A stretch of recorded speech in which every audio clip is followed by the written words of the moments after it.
কে জয় যিশু, hallelujah, praise the Lord. তো প্রভু যিশু নামে আমরা সবাই কেমন আছি? তো আশা করি খুব সুন্দর আছি, কারণ ঈশ্বর আমাদের খুব সুন্দর রেখেছে। ঈশ্বর আমাদের সুন্দর দিন, সুন্দর সময় দিয়েছে ঈশ্বরের বাক্য বলার জন্য। তো মহান ঈশ্বরকে ধন্যবাদ জানাই। তো ঈশ্বরের বাক্য ভিডিও দেখবার জন্য তোমাদের সবাইকে আমি অসংখ্য অসংখ্য ধন্যবাদ জানাই। তো ঈশ্বরের বাক্য এই ভিডিওগুলি তোমাদের কেমন লাগছে তোমরা কমেন্ট করে জানাও। তো আবার তোমরা কেমন ভিডিও, ঈশ্বরের বাক্য কেমনভাবে জানতে চাইছো তোমরা সেগুলোও কমেন্ট করো। তো কমেন্ট করো। তো সবাইকে জয় যিশু, হালেলুয়া। তো আজকে আবারও একটি ঈশ্বরের বাক্য নিয়ে, তো ঈশ্বরের বাক্য মথিলিখিত সুসমাচার 12 অধ্যায় 43 পদ। আর অসুচি আত্মা যখন মনুষ্য হইতে বাহির হইয়া যায়, তখন জলবিহীন নানা স্থান দিয়া ভ্রমণ করত, বিশ্রামের অন্বেষণ করে, কিন্তু তাহা পায় না। হালেলুয়া। তো সেই অসুচি আত্মাই কি আমাদের জীবনে রোগ, দুঃখ, কষ্ট, নানান ধরনের সমস্যা নিয়ে আসে। সেই অসুচি আত্মা যখন মানুষের মধ্যে থেকে যখন বেরিয়ে যায়, তখন সে কী করে? জলবিহীন, মানে সেই জলবিহীন নানা স্থান দিয়ে ভ্রমণ করে, মানে ঘুরে বেড়ায় আর বিশ্রামের অন্বেষণ করে, মানে সে যে বিশ্রাম নেবে সেইটা খোঁজে, কিন্তু সে কি সেইটা পায় না। তখন সে বলে, আমি যেখানে হইতে বাহির হইয়া আসিয়াছি আমার সেই গৃহে ফিরিয়া যাই। তো সেই মানুষ থেকে যখন সেই অসুচি আত্মাটা বেরিয়ে গেল, গিয়ে যখন খোঁজে, তারপরে সেই মানুষ যখন প্রার্থনা যদি মজবুত থাকে তো ভালো, আর যদি না, প্রার্থনায় যদি কমতি হয়ে যায়, তখন কি সেই শয়তান আবার আসে, সেই বাড়িতে আবার ফিরে আসে।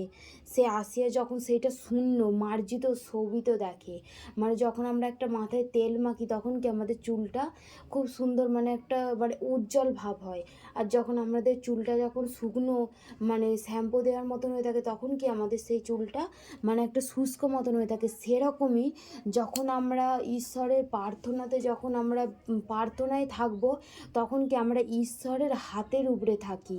আর যখন আমরা সেই প্রার্থনায় যখন আমরা কমতি করব, যখন আমরা সেই প্রার্থনা থাকতে একটু মানে বেরিয়ে আসবো, নিজেকে প্রার্থনা থেকে দূরে করব, তখন কি শয়তান আবার আমাদেরকে কি আকর্ষণ করবার চেষ্টা করে, তখন আমরা সেই প্রভু থেকে কি একটু দূরে হয়ে যাই।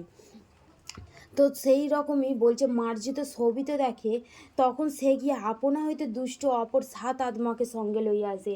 তখন সে গিয়ে কি আবার সেই 7টা আত্মাকে সঙ্গে নিয়ে আসে। তখন সেই 7টা আত্মাকে নিয়ে এসে কি আবার তার শরীরের মধ্যে প্রবেশ করে। তখন সে আর তাহারা সেই স্থানে প্রবেশ করে বাস করে, মানে তখন সেই মানুষের কেমন অবস্থা, পরিস্থিতি কেমন হতে পারে।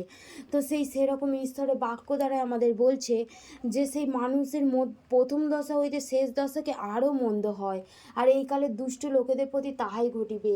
তো আমাদের কি সর্বদা বিশ্বাসীদের প্রার্থনায় থাকা উচিত, কারণ আমরা যখন সর্বদা প্রার্থনায় থাকবো, শয়তানকে আমাদের শরীরের মধ্যে প্রবেশ করতে পারবে না। যখনই আমরা ঈশ্বরকে সন্দেহ, যখনই আমরা ঈশ্বরের উপরে যখনই আমরা কম বিশ্বাস করব, তখনই কি শয়তান আমাদের শরীরের মধ্যে প্রবেশ করবে। তখনই শয়তান আমাদের সেই প্রথম দশা যেরকম অবস্থা খারাপ ছিল, আমাদের আরও কি মন্দ ঘটাবে, আরও জীবনে আমাদের দুঃখ কষ্টে ভরিয়ে দেবে।